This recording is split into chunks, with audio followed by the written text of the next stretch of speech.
Ralph Wilson with Web Marketing Today. I'm in Chicago at the Search Engine Strategies Conference, here with Rob Snell, who's one of the top experts in e-commerce, especially for small to medium businesses. Now, Rob, How you doing? I'm doing good. I want to ask you, how do you do search engine optimization for an e-commerce site?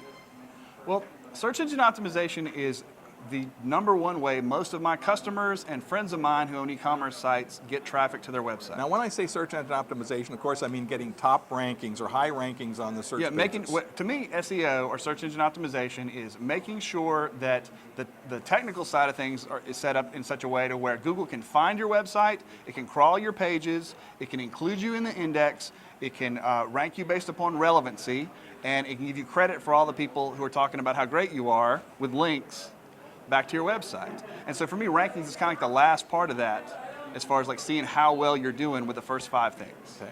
So how do you go about this? For search engine optimization, the #1 thing that I see folks not doing, and this is more like beginners, is not collecting their converting keywords. On one of our sites, we've got over 20,000 unique keyword phrases that have resulted from somebody going to Google or another search engine, typing something in the box, hitting the search button, finding us, coming to our website, and actually giving us money.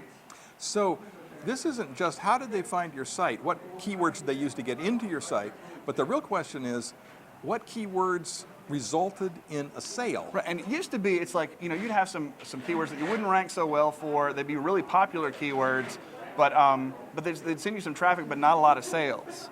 And the more content we create on our website, which is really good from an SEO standpoint, the more junk traffic we get. Like a good example would be my brother has a resource page on Gundog Supply where he talks about truck toppers and dog boxes for taking your hunting dogs to Texas or carrying your dogs around. Well, we don't sell those. They're too big, they're too bulky to ship, and so we don't sell those with our shopping cart on our Yahoo store.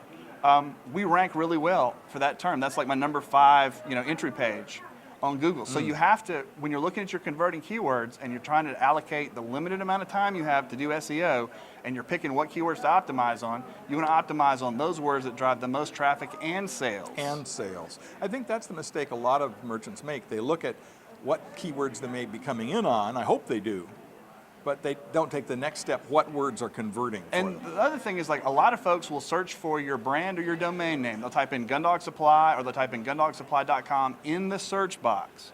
And in my mind, philosophically, those are more like a direct navigation, like people typing in your domain name. But those are search terms. They're searching on a search engine for your domain name, which I'm guilty of that too. It's not just a newbie thing. People type in your .com in the search box. And so I take those out. Of that list of 20,000, I've probably got 300 or 400 unique ways people have searched for our business name, our domain name, Steve's name, that kind of stuff that we're going to rank for anyway. Why waste a lot of time on those types of terms? What other tips do you have for search engine optimization for an e-commerce site? Well, once you figure out what your converting keywords are, the next thing I want to do is I want to find out what pages are actually driving conversions from search engine traffic. Okay. All right. So imagine you've got an e-commerce site and you've got 15 or 20,000 pages with a huge data feed. Some of the content's original, some of it's from your suppliers. All of those pages are not going to be in the Google index. Some of those pages Google might not even know about. You might not have any links to them. It might be too deep in your site. So the first thing you have to do is take a look at your site and say, okay, what pages of my site are actually in Google? And the way you do that is by going to Google and type in site : your domain name, and Google will show you a list of all your pages that it has in the index. All right, well, that's great. So now you go from 15,000 pages on your site down to about 7,500 pages that Google says it knows about. Well, when we look at our analytics, if you actually say, show me all the organic traffic from Google that came into my site, we found that our top 200 pages were driving 80 to 90% of the revenue for search engine traffic. And so what that tells me is instead of spending all this time worrying about unique product content on every single one of these 20,000 products or whatever that you sell, you need to focus on the pages that are in Google that are driving revenue to your site. Okay, now, how do you determine which pages are driving the revenue? Well, we use Yahoo Web Analytics, and we also use Google Analytics. And you can go in there and under your refers or under search engines, you can actually see what traffic is coming from Google, right? And then if you customize those reports, you can actually show what the entry page is for that organic traffic. So what I do is I do a custom report that shows me entry pages Okay. by search engine. Right. But how do you get the revenue part out of that?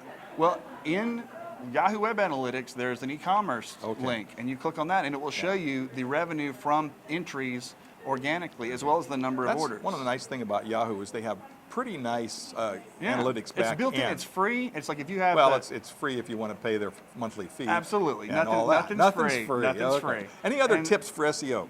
The other thing is that once you know what pages on your site are actually driving search engine traffic and revenue, and you know what keywords are converting for you, you then, it sounds pretty basic to me, but it's like you go to your homepage, you look at your homepage, and you say, okay, I've got 100 links on my homepage. Am I linking to my top 100 pages? Am I using my top 100 converting keywords in those links to those pages? And on 9 times out of 10, when I'm looking at somebody's website, they're not. Yeah.